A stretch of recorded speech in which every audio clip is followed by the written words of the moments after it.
Mixtele.tv.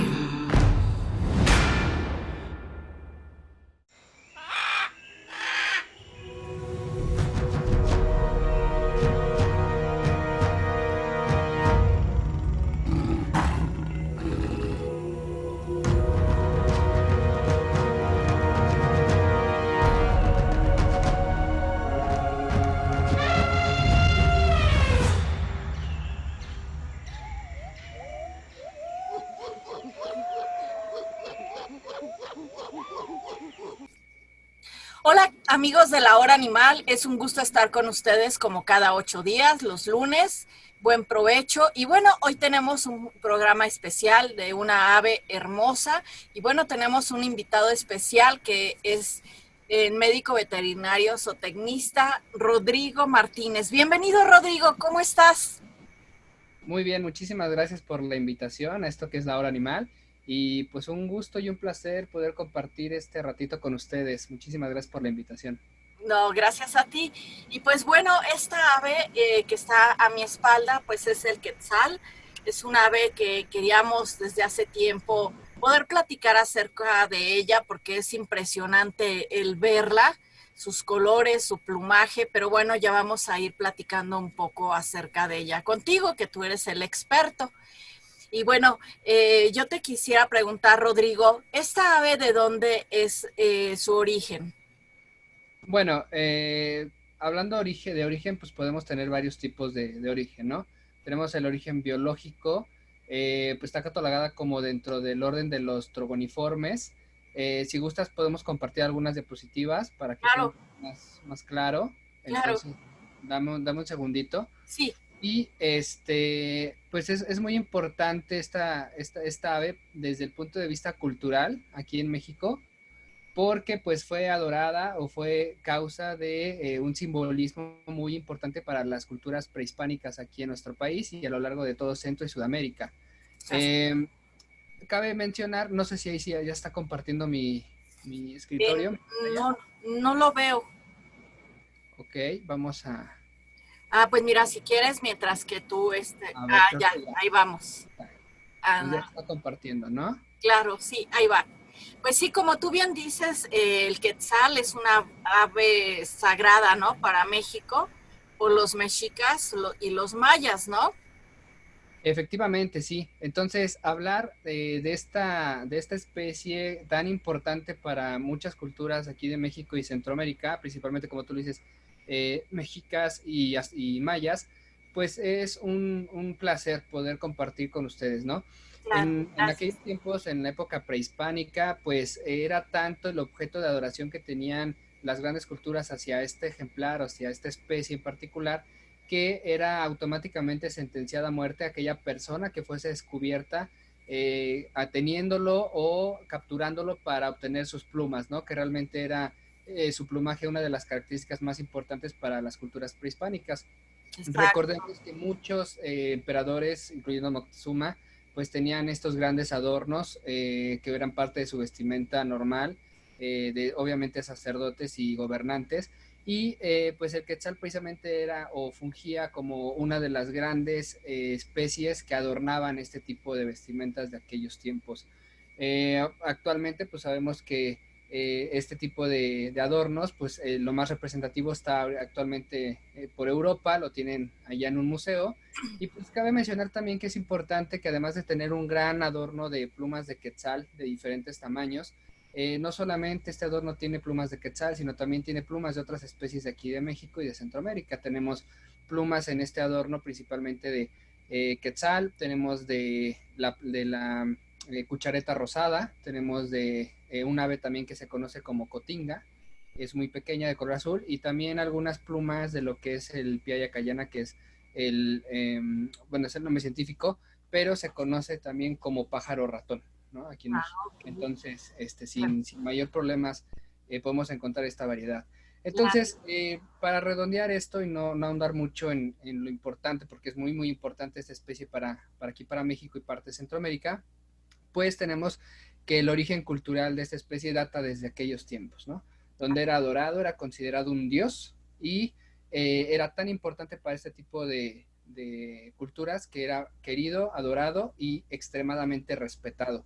Por desgracia, cuando viene la conquista española, pues se pierde, ¿no? Este tipo de contacto, este tipo de respeto, porque realmente era un respeto, una forma de respetar a la especie y a la naturaleza, y pues que empezó la cacería completamente descontrolada, ¿no? Afortunadamente todavía se encuentran algunas zonas o algunos lugares aquí en México y Centroamérica donde esta especie todavía se encuentra en vida libre y podemos observarla todavía de forma natural en su medio ambiente. Ah, ok, perfecto. Claro que sí, Rodrigo.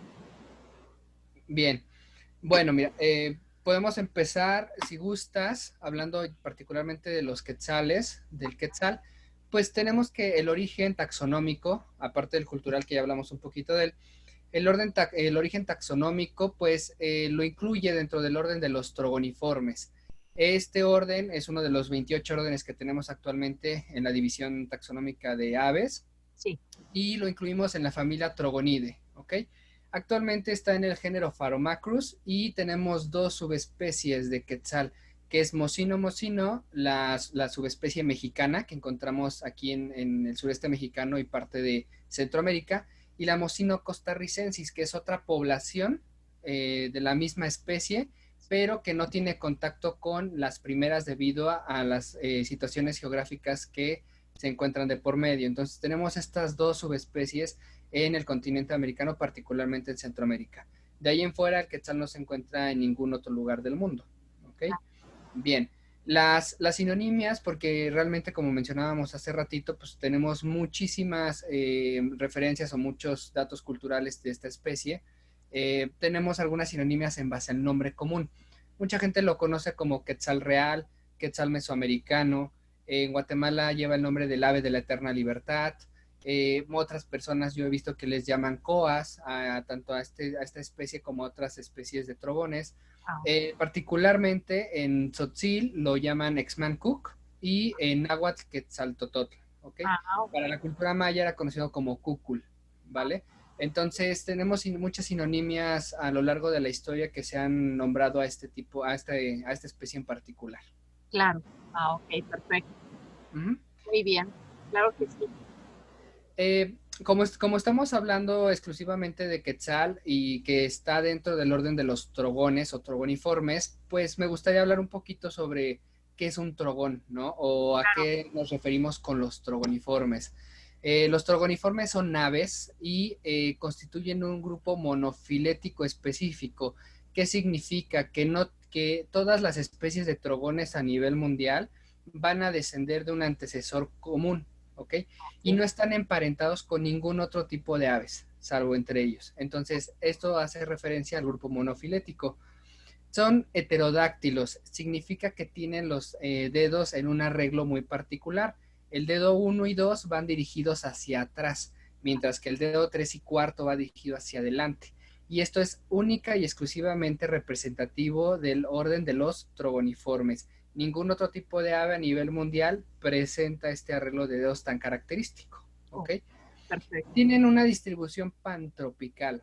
¿Qué significa? Que vamos a poder encontrar a nivel mundial a los trogones en todos, entre lo que es el trópico de Cáncer y el trópico de Capricornio, en las zonas templadas o tropicales de todo el mundo, principalmente en América, Asia y África. Ahí es donde vamos a poder encontrar varias especies de trogones.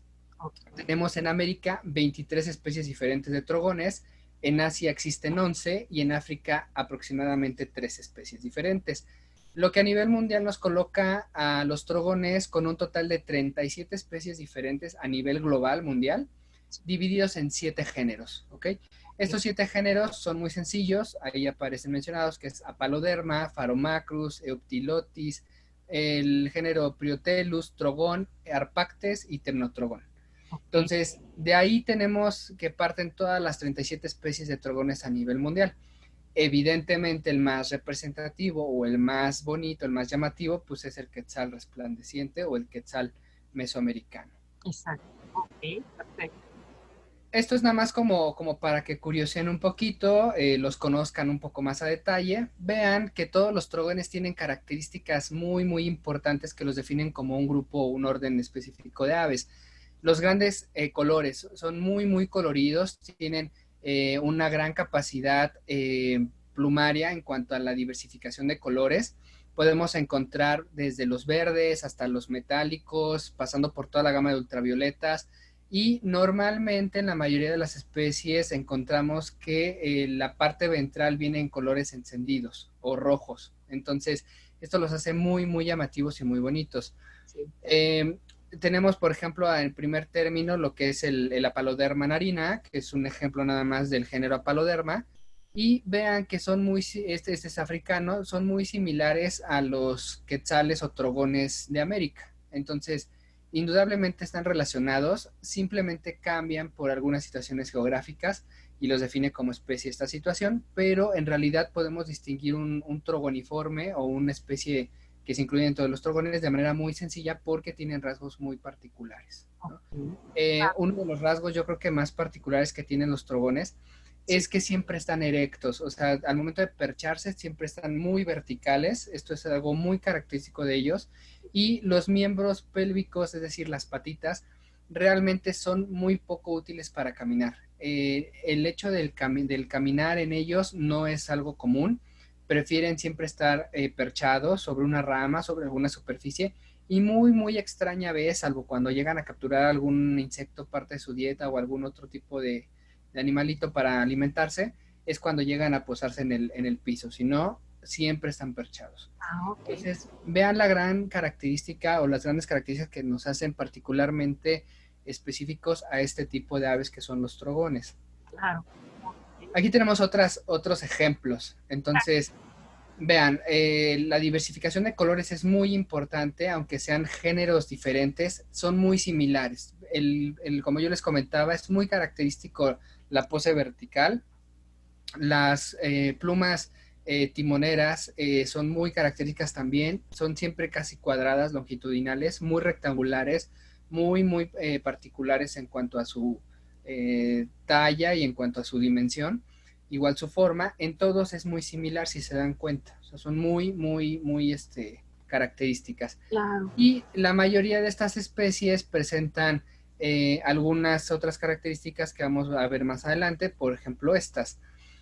Todas las especies de trogones tienen un marcado dimorfismo sexual. ¿Qué significa? Que es muy, muy fácil distinguir machos de hembras.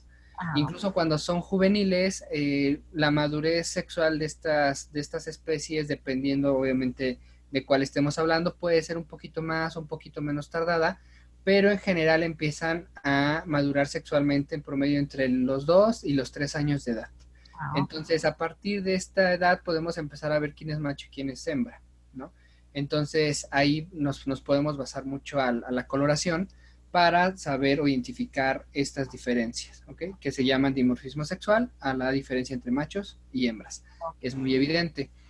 El plumaje de este tipo de aves, que son los trogones, es extremadamente suave, o sea, es un plumaje muy, muy delicado, muy esponjoso. Tiene mucha la característica de ser extremadamente sedoso y pareciera incluso pelo en algunas zonas. Esto es debido a adaptaciones. La mayoría de estas especies las encontramos en bosques extremadamente húmedos y esto ha permitido que se adapten a desarrollar un plumaje muy resistente a la humedad. ¿Ok? Entonces, por esta situación tenemos un plumaje muy, muy suave y evidentemente muy colorido. ¿Ok? Claro. Esto es característico de los trogones que ya hemos hablado con anterioridad. Claro. A diferencia de muchas otras especies de aves que tenemos a nivel mundial, los trogones son solitarios, no se caracterizan por realizar o juntarse en grandes grupos o en grandes bandadas. Los vamos a encontrar solitarios y a excepción de cuando son épocas reproductivas podemos ver algún tipo de acercamiento de algunos ejemplares, normalmente unos 8, 10, 15 cuando mucho, y eso es todo lo que llegan a juntarse. Realmente son muy solitarios, prefieren su espacio, su individualidad, y como ya también habíamos mencionado, son estrictamente arbóreos. Esto es debido a la situación anatómica de sus patitas que no les permite el caminar o el correr como otro tipo de aves.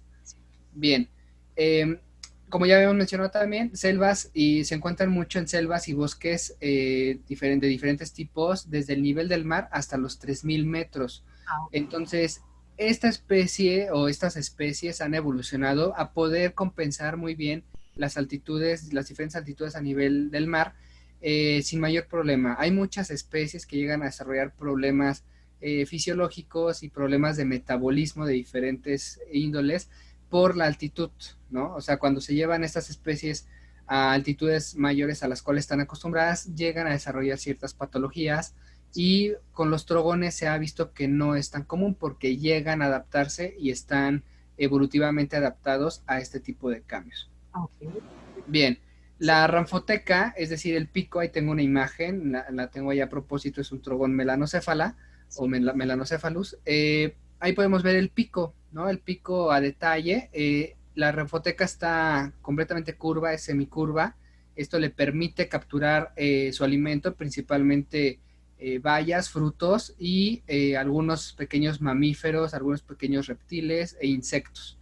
Este pico en muchas especies presenta los bordes aserrados, que quiere decir que presenta pequeñas sierras a lo largo de todo el borde de lo que es la parte superior del pico, que se llama rinoteca, y la parte inferior, que se llama natoteca. Entonces, para los que no están muy, ahora sí que acostumbrados a hablar de aves, pues podemos decir el pico de arriba o el pico superior y el pico inferior, ¿no? El nombre técnico es rinoteca y natoteca respectivamente. Entonces, en estas especies vamos a ver una serie de sierritas o pequeños desniveles a manera de sierra para poder triturar el alimento antes de deglutirlo, ¿okay? Esa es otra característica muy importante. Muchas especies, conforme van creciendo y van desarrollándose, estos cierres o estas sierras van creciendo. Entonces, esto nos indica si es un ave pues medianamente juvenil o superior al año o incluso hasta los 2 años de edad, ¿no? Okay. Lo hemos notado mucho en este tipo de especies. Ellos tienen como dientitos, o sea, sus dientitos son como sierra. No, realmente no, ninguna ave tiene dientes. Se le dice aserrado porque precisamente el pico es un pico normal, como de pollo, de gallina, y tiene en el borde, en los bordes tiene cierta cantidad o ciertos desniveles que asemejan una sierra pequeña, ¿ok? Realmente no es que presenten dientes, simplemente es una modificación del pico para poder alimentarse de las diferentes fuentes que encuentran en la vida silvestre. Ok, perfecto. Les sirve mucho para triturar. Sí.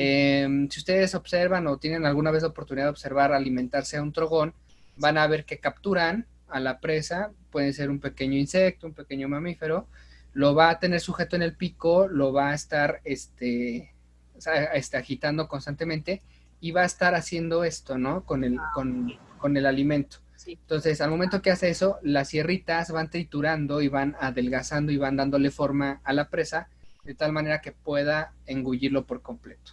Ok, perfecto. Esa es la función. Gracias, amigo. No, de nada. Son omnívoros, como ya les comentaba, y sus nidos de todas las especies de trogones van a estar representados por cavidades en troncos. Entonces tenemos un tronco, dentro de este tronco puede haber cavidades de manera natural, puede haber hoyitos que se forman por el azar y el destino del crecimiento del tronco, y podemos tener también algunas cavidades hechas por otras especies, principalmente pájaros carpinteros o incluso insectos como termitas, hormigueros también. Entonces, estos sitios son muy buscados y son muy demandados por las diferentes especies de trogones para poder anidar. ¿Okay? Entonces, esto es muy importante saberlo porque pues podemos ir a veces caminando a través del bosque o algo así, ver algún hoyito y pues saber que no hay que maltratar el agujero o rellenarlo de basura o cosas así, porque muchas especies lo utilizan, además de los trogones, evidentemente, pues para nidificar. Claro, y de hecho, bueno, a veces se ve curioso porque los machos con su cola les sobresale esa colita, ¿no? Sí. Ay, mira, ahí hay uno, ¿no? Claro, sí, sí. Eso es muy visto, sobre todo en el quetzal, ¿no? Que es lo que es nuestro tema principal. Estamos dando ahí una introducción de qué son los trogones y claro. qué son ellos. Pero sí es muy cierto lo que tú mencionas, Sofi. Los machos se meten a los troncos, como ya mencionamos, que son las cavidades, y cuando el macho se introduce, la cola sobresale, ¿no? Hacia afuera. Pero tiene su razón de ser. donde ellos habitan hay muchísimos helechos de diferentes tipos y mucha vegetación. Entonces, esto es una parte del camuflaje. Claro. Mira, pues ahí no hay nada, simplemente hay una rama, ¿no? Entonces, ha evolucionado también parte de esta cola maravillosa que presentan estos animales para el camuflaje durante la incubación. Bien. Y mira, justamente hablando de esto, vamos a checar ahorita las grandes características anatómicas externas del quetzal. Tenemos aquí dos imágenes, voy a empezar a describir la primera. Entonces, los quetzales, ya hablando como tal del Pharomacros mocino, es el quetzal mesoamericano, pues vamos a presentar que ya de adultos, los machos maduros, porque estas características anatómicas aparecen después de alcanzar la madurez, ¿ok? Anteriormente o antes de ese tiempo de los 3 o 4 años de vida, pues realmente parecen hembras los machos, entonces poco a poco empiezan a cambiar. Entonces ya aquí tenemos un macho completamente bien adulto, bien desarrollado, listo para reproducción, y pues desarrollan una cresta longitudinal a lo largo de la cabecita, ¿no? Entonces la parte dorsal de la cabeza tenemos el desarrollo de una cresta, es plumaje normal, no tenemos ninguna osificación ni nada, a diferencia de otras especies, y presenta esto como primer punto. El pico es completamente color amarillo en los machos, ¿ok? Entonces es muy distintivo. Y en la parte final del pico, en la comisura, trato de hablar lo menos técnico posible porque mucha gente luego no nos entiende. Tenemos unos pelillos o unas vibrisas modificadas que sirven precisamente para detectar alimento, ¿no? Entonces, muchas especies lo presentan, sobre todo las insectívoras. Recordemos que el quetzal es omnívoro y parte de su dieta está compuesta por insectos. Entonces, para esto funciona. Tenemos el desarrollo de un ojo aparentemente completamente oscuro o negro, en realidad es café muy oscuro, pero es de color café, y de ahí baja un babero completamente verde iridiscente hasta la mitad del pecho, como lo vemos aquí en la otra imagen. Entonces, este babero es extremadamente notable en los machos, esta división, y la parte ventral de los ejemplares presentan una coloración roja intensa, ¿ok? Como lo podemos ver en la imagen, y esto no es característica única del quetzal mesoamericano, hay muchos otros trogones que presentan esta coloración también.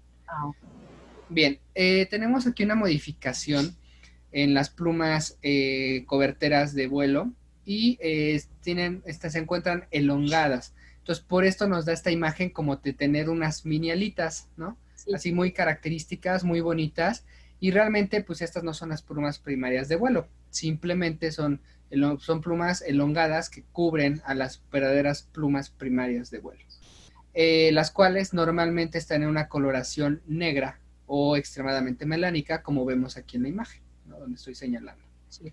Bien, posteriormente viene de lo más atractivo que tenemos en esta especie, que es la cola. Específicamente no es la cola del quetzal. La cola del quetzal son estas plumas en coloración blanca que corresponden a las plumas timoneras. Esta es la verdadera cola del quetzal. Lo que tenemos muy alargado, que se han registrado plumas tan largas de los 60 centímetros hasta los 90, casi 1 metro de longitud, son las plumas supracaudales o coberteras superiores de la cauda, ¿ok? Entonces, estas sí tienen un sobrecrecimiento y estas son las que van a dar esta vista al quetzal, ¿ok? Tenemos 4 plumas, si son observadores, tenemos las 2 primarias y 2 secundarias. Entonces, la cola de los quetzales está compuesta por 4 plumas, 2 primarias, 2 secundarias. Normalmente las secundarias se encuentran a muchísimo menor longitud que las 2 primarias. Es extremadamente importante la cola del quetzal durante la época reproductiva, debido a que con esto cortejan a las hembras. Entonces ellos vuelan, van planeando por el alto cielo de sus lugares de origen, y esto es una invitación y es un cortejo a las hembras para que les hagan caso. Entonces, que un macho pierda su cola meses antes de la época reproductiva, pues es verdaderamente crítico, porque corre mucho el riesgo de perder ese año como un posible reproductor. Entonces, veamos aquí, ya para terminar la pequeña descripción del macho, pues las plumas primarias que se encuentran como adorno son extremadamente largas y llegan incluso a sobrepasar la longitud propia del ave. Entonces, esto los hace extremadamente hermosos y para muchos ornitólogos a nivel mundial, el quetzal es considerada como el ave más hermosa a nivel mundial. Claro. Entonces, oye, Rodrigo, una pregunta. ¿A qué edad pueden tener ya estas plumas los machos? ¿A qué edad pueden, qué, perdón? Tener estas plumas. Ok. La primera cola importante de los quetzales sale a por ahí de los 2 años y medio, más o menos, casi 3, Sí. pero salen muy chiquitas, salen muy cortas, entonces son juveniles, les falta madurar. Normalmente una buena cola ya de quetzal es al 4 o 5 año de vida, o sea, ya completamente largas. Al 3er año, 4 año de vida es probable que pudiésemos tener comportamientos reproductivos, pero no es viable un huevo fértil o es inseguro, ¿no? Ya bien seguro, un quetzal al 4 año de vida puede empezar su ciclo reproductivo sin mayor problemas y hemos tenido registros de 3er año, ¿no? Que a veces tenemos suerte o sale un macho un poquito precoz y llegamos a tener al 3er año de vida sin problemas el éxito reproductivo, pero normalmente es a partir del 4 año de vida y la cola corresponde a eso, a la madurez sexual. Ok. ¿Y estas plumas cada cuándo les cambian o no les cambian?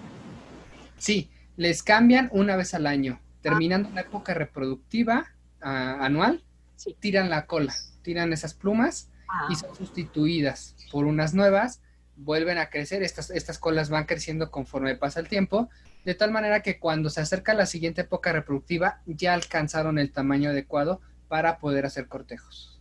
Ok. Entonces, la época reproductiva es cada año. Es una vez al año, lo vamos a ver un poquito más adelante, pero te lo adelanto sin problemas.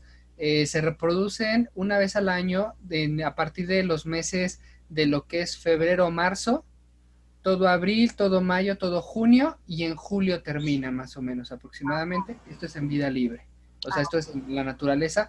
Esa es la época reproductiva que más o menos está registrada en esta especie. Perfecto, gracias. No, de nada. Bien, entonces esta es la descripción del macho.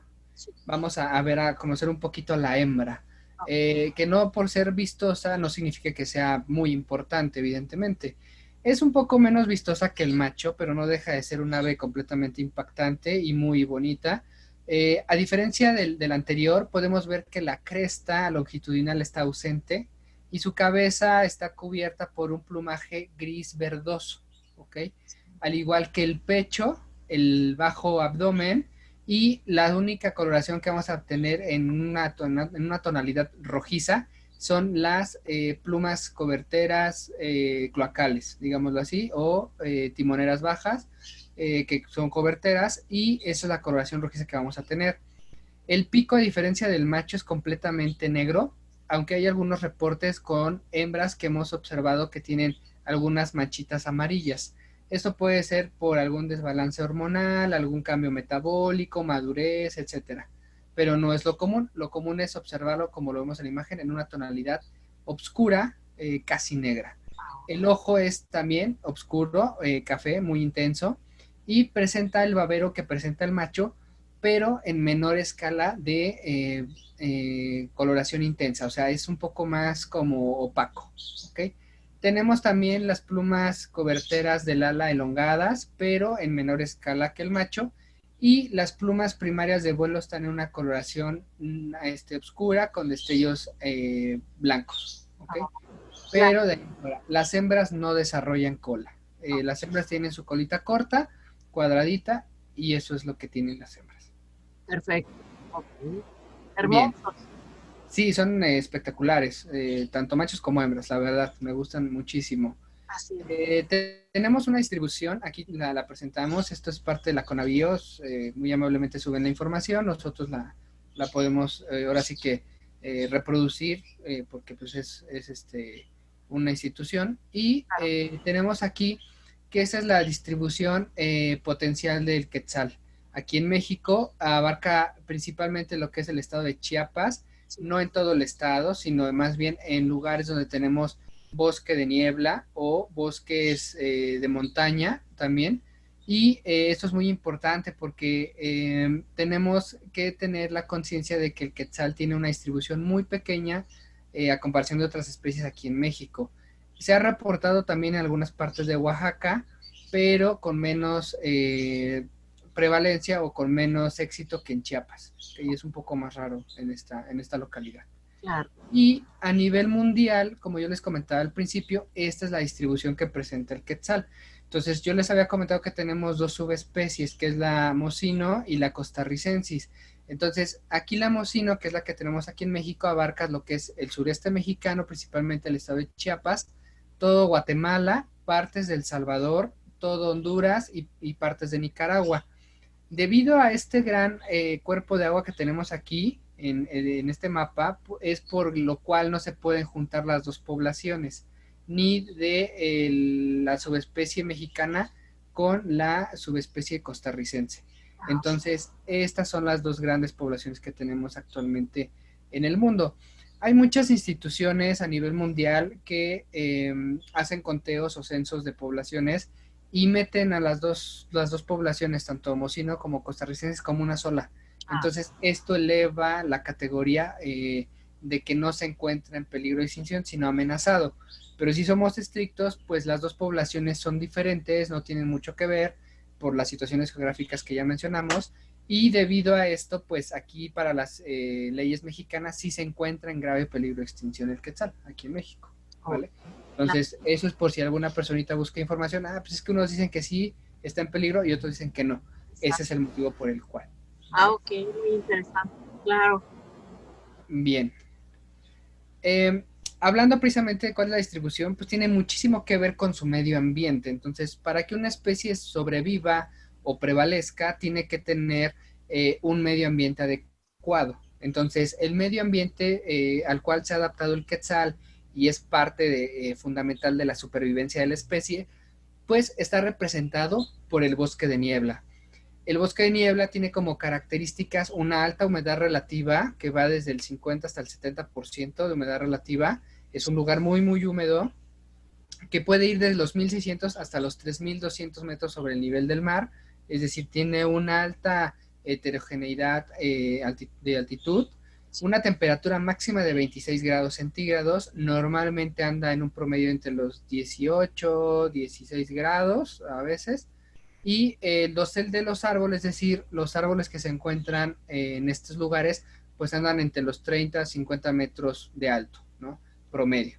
Claro. Entonces, estos lugares o lo que es el bosque de niebla como tal, es el lugar predilecto para la reproducción del quetzal, ¿ok? Entonces juega un papel muy, muy importante para la supervivencia de esa especie. Okay. Hay otros grupos o otros ambientes que están inmiscuidos o están relacionados con la supervivencia también del quetzal, pero en menor grado, y podemos incluir lo que es el bosque mesófilo de montaña, el bosque templado o incluso la selva alta de montaña, que son ambientes o microambientes que va a tener como tal la importancia de que es la zona de migración del quetzal, porque los quetzales realizan migraciones altitudinales a lo largo del desarrollo del año reproductivo, como vamos a ver más adelante. Perfecto. Bien, decíamos que los quetzales, bueno, los trogones en general son omnívoros, pero particularmente el quetzal es muy, muy, muy importante mencionarlo, que sí necesita un aporte nutricional de origen animal, es decir, sí va a ser un depredador, va a poderse alimentar de algunos pequeños mamíferos, principalmente roedores, podemos encontrar que se alimente de algunos anfibios, principalmente ranas, y algunos reptiles como lagartijas o pequeños saurios. Vamos a encontrar también que muchas de sus especies preferidas para la depredación pues son insectos que están representados por los coleópteros y los homópteros principalmente. La parte vegetal o la parte vegetariana de su dieta está representada por 32 especies de plantas diferentes, entonces tiene una alta gama de disponibilidad alimenticia, hablando de especies de plantas, y 10 de estas especies están representadas por el género Laurasia, que es un tipo de aguacatillo. ¿Okay? Entonces es muy, muy importante conocer esto porque ahí es otra de las situaciones que van muy relacionadas el quetzal con su medio ambiente. Si no tenemos este tipo de plantas o este tipo de aporte nutricional adecuado, pues los quetzales no pueden desarrollarse y evidentemente no se pueden adaptar. Claro. Perfecto. Bien, ahí en la imagen, si dan cuenta, pues son verdaderamente voraces. Tenemos ahí una pequeña foto donde están consumiendo una semilla principalmente de una laurácea y tenemos en la parte baja lo que es un quetzal consumiendo una lagartija. Entonces, aunque se ve gigante la lagartija a comparación del quetzal, Sí. la pueden engullir completamente sin ningún problema. Ah, ok. Muy bien. La reproducción es muy importante porque tenemos que empiezan con un sitio de anidación. Estos sitios de anidación están en los bosques de niebla, que van más o menos ya habíamos mencionado que van hasta los 3.000 metros sobre el nivel del mar. Y en los bosques de niebla vamos a tener grupos, es lo que yo mencionaba, que son las únicas épocas del año donde podemos ver pequeños grupos de hasta 15 ejemplares. Aquí en estos pequeños grupos podemos encontrar parejas ya establecidas, parejas ya formadas, machos solos, que son a lo mejor principiantes o son inexpertos en lo que es la reproducción, hembras y juveniles. Los machos realizan vuelos altitudinales verticales en diferentes posiciones y de diferentes maneras para poder llamar la atención de las hembras, que durante esta época del año son monógamos, ¿ok? Entonces, muchos especialistas catalogan a esta especie como monógamo estacional, es decir, van a tener una sola pareja durante esta estación reproductiva y es probable que para el siguiente año cambien la pareja. O incluso hay algunas parejas que repiten, pero no se encuentran juntas todo el año, solamente son estacionales. Van a venir las cópulas después de los cortejos y si todo marcha bien, pues van a seleccionar un nido. Al momento de seleccionar este nido, que normalmente es un tronco hueco, por eso veníamos dando lo que es la introducción de los trogones, normalmente ponen un par de huevos que son de color azul celeste, de más o menos 35 milímetros de longitud y un peso entre los 17 y 19 gramos aproximadamente. ¿Okay? La incubación dura un total de 17 a 18 días como tal y ambos padres son los que intervienen en la incubación, que es lo que mencionábamos, ¿no? Que los machos se meten a los nidos, sobresalen las colas y parecieran helechos, ¿no? Entonces muy, muy bonita. Se turnan la incubación tanto machos como hembras y es algo muy importante si la nidada o esta primer puesta de huevos es atacada por algún depredador, llegan a volver a repetir la nidada, siempre y cuando sea antes del mes de abril. ¿Okay? Entonces, esto es muy importante. Me parece que tenemos menos de un minutito, se va a cortar y seguimos. Exacto. Bien.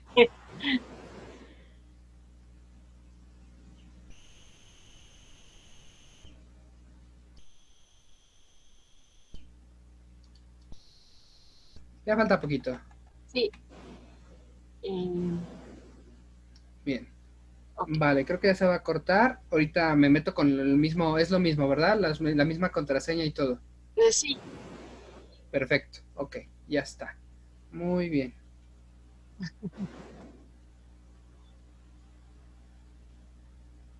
De todas maneras, si quieres que mencione algún otro tema o alguna otra cosa, me avisas. Sí, no te preocupes, estamos muy bien. Ahora no se puede cortar.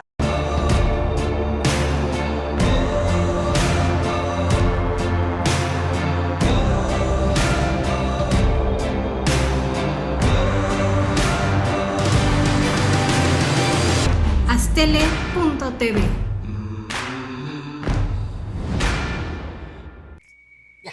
Ok, bien, entonces estábamos diciendo que la incubación tarda aproximadamente 18 días, de 17 a 18 días de incubación, donde ambos padres desarrollan este procedimiento y se comparten las responsabilidades de cuidar a la nidada y de cuidar a los huevos. Hay datos importantes que mencionan que si la nidada se pierde antes del mes de abril en estado libre o en vida silvestre, vuelven a poner, repiten, y esto no es una característica única de los quetzales, muchas otras especies lo hacen y esto permite obviamente tener una viabilidad de la especie. Los principales depredadores de los huevos de quetzal o incluso los polluelos de quetzal pues son varios. Podemos encontrar invasiones de insectos, principalmente hormigas, que se alimentan de los polluelos. Se han reportado inundaciones donde llueve mucho y ocasionalmente la cavidad donde se encuentran los polluelos se inundan, pueden morir. Ahora sí que la destrucción del tronco o del árbol donde se encuentre el nido, y evidentemente ataques de serpientes, algunos otros mamíferos, principalmente como algunos felinos, algunos ocelotes o algunos tipos de gato montés que llegan a depredar, y algunas otras aves incluso pueden llegar a depredar los huevos de quetzal, principalmente las tucanetas verdes esmeraldas, son de las que más atacan las nidadas de quetzal. Entonces, si se dan cuenta, pues es un gran problema, pues este tipo de situaciones naturales en las cuales pues es parte del ciclo vital, ¿no? Entonces, sí es importante que ustedes noten o conozcan que cuando vean un quetzal en vida libre, con su cola enorme de 1 metro, perfectamente bien pigmentado y todo, es porque esa ave tuvo que pasar muchísimas problemáticas durante 3 o 4 años de vida previas. Entonces, es muy importante esto. Estábamos diciendo que los padres comparten cuidados y vigilancia del nido, y normalmente los polluelos o los volantones, como se les conoce, terminan la crianza a partir del 3.5 meses, 4 meses, o incluso algunos polluelos se van hasta los 6 meses de cuidados con los padres. Normalmente en julio, noviembre, que es cuando ya termina la época reproductiva, del mes de julio a noviembre, ya estamos por finalizar esta época tan importante, ocurre una migración de estas aves de lo que es el bosque de niebla, empiezan a bajar o a volar altitudinalmente, empiezan a buscar nuevos lugares. ¿Esto por qué? Pues porque evidentemente a lo largo de este desarrollo del año, pues los lugares de alimentación van cambiando debido a las estaciones húmedas, a las estaciones secas y al desarrollo normal de la vegetación, de la flora que tenemos en los lugares donde se encuentra el quetzal. Entonces, esto va a ir provocando que el quetzal paulatinamente haga migraciones altitudinales en búsqueda del alimento. Entonces, esto ocurre después de la época reproductiva y normalmente la migración es independiente. Cada ejemplar hacia su propio camino y lo hacen de manera individual. Pasan por diferentes, como ya lo habías mencionado, por diferentes lugares, que puede ser bosque mesófilo, bosque de montaña, bosque templado, y esto va principalmente a la búsqueda de frutos. Cuando llega el mes de enero, febrero y marzo, empieza otra vez la migración altitudinal, donde empiezan a subir y se repite el ciclo, ¿no? Ahí llegan otra vez a los sitios de nidación, empieza a coincidir con la época reproductiva, con la mayor cantidad de frutos y alimentos disponibles, y cerramos el ciclo. Ok. Entonces, más o menos eso es el ciclo reproductivo de quetzal en vida libre. Ok. Bien. Esta especie, además, como ya habíamos mencionado al principio de la plática hace unos minutos, que su valor histórico, su valor cultural y su valor como especie para México es extremadamente importante desde la época prehispánica, pues resalta también en su valor natural. Su relevancia ecológica radica o tiene su objetivo principal en ser una especie dispersora de semillas, y es un indicador del estado de conservación. ¿Por qué? Porque el quetzal, a tener un hábito o hábitos alimenticios tan específicos con algunos tipos de planta muy particulares, pues nos indica qué tan degradado o qué tan afectado está el medio donde se encuentra.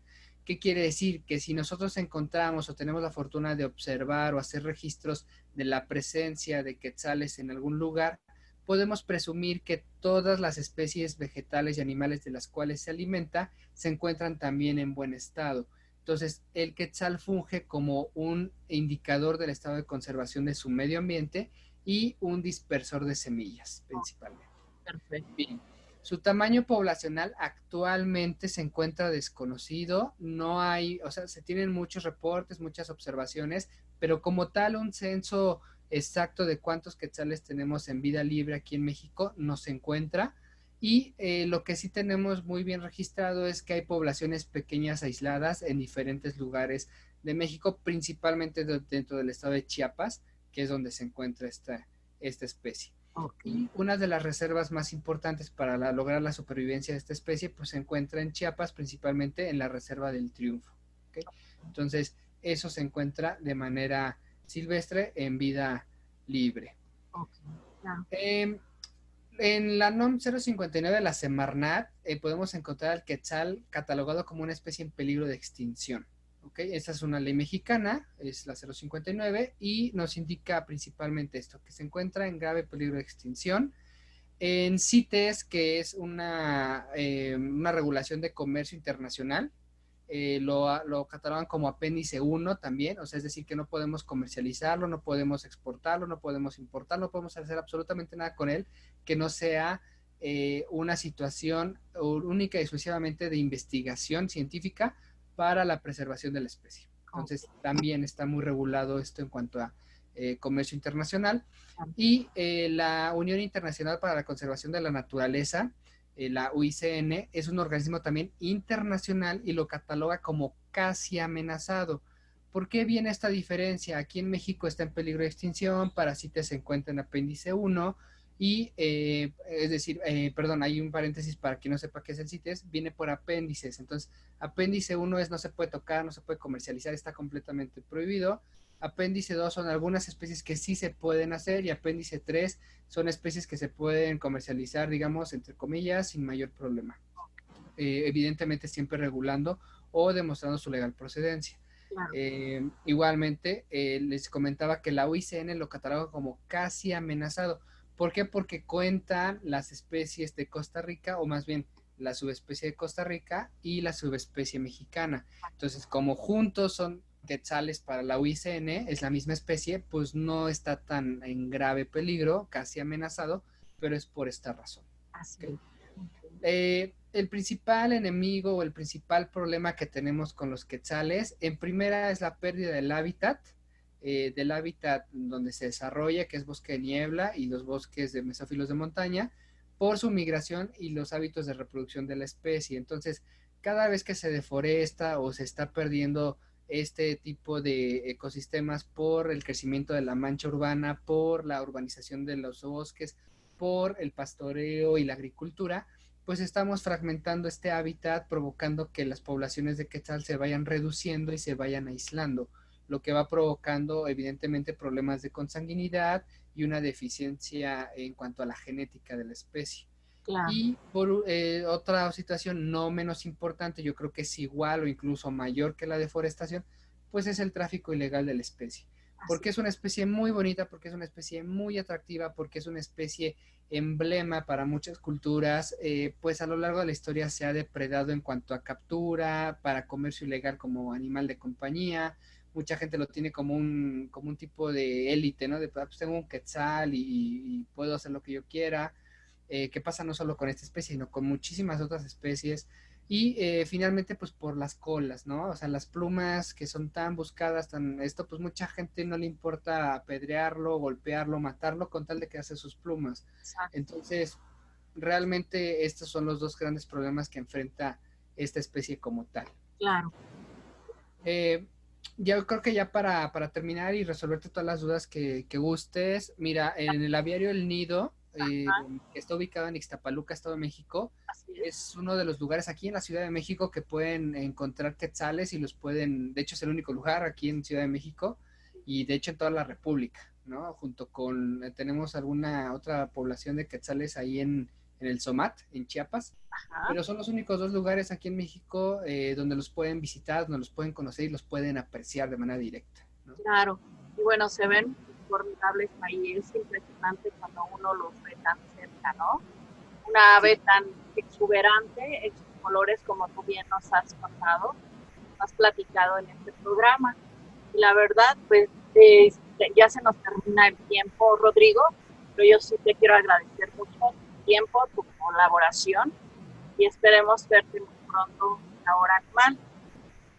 Claro que sí, yo agradezco muchísimo el tiempo, la invitación y pues es un gusto y es un placer tenerte como que me hayas invitado aquí al programa y cualquier situación, cualquier duda referente al quetzal o cualquier otro tipo de ave silvestre pueden ahí escribirme, ahí están los contactos y con todo gusto les podemos resolver sus dudas. Muchísimas gracias, Sofi, por tu invitación y espero que no sea la primera y la única vez.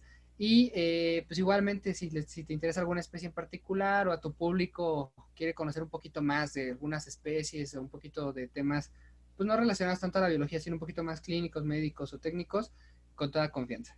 Claro que sí, muchísimas gracias, Rodrigo. Y bueno, amigos, gracias por su atención a este lindo programa. Gracias a Rodrigo nuevamente y nos vemos en el próximo programa. Muchas gracias. Hasta pronto.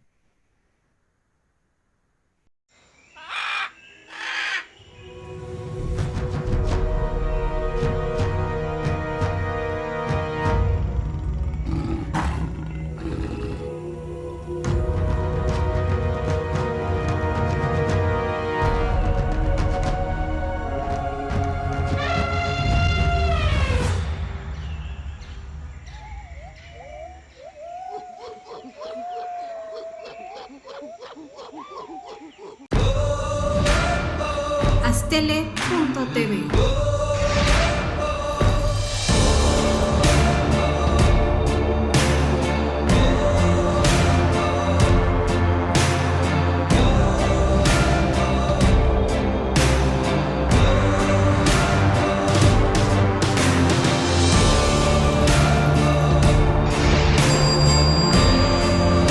Astele.tv.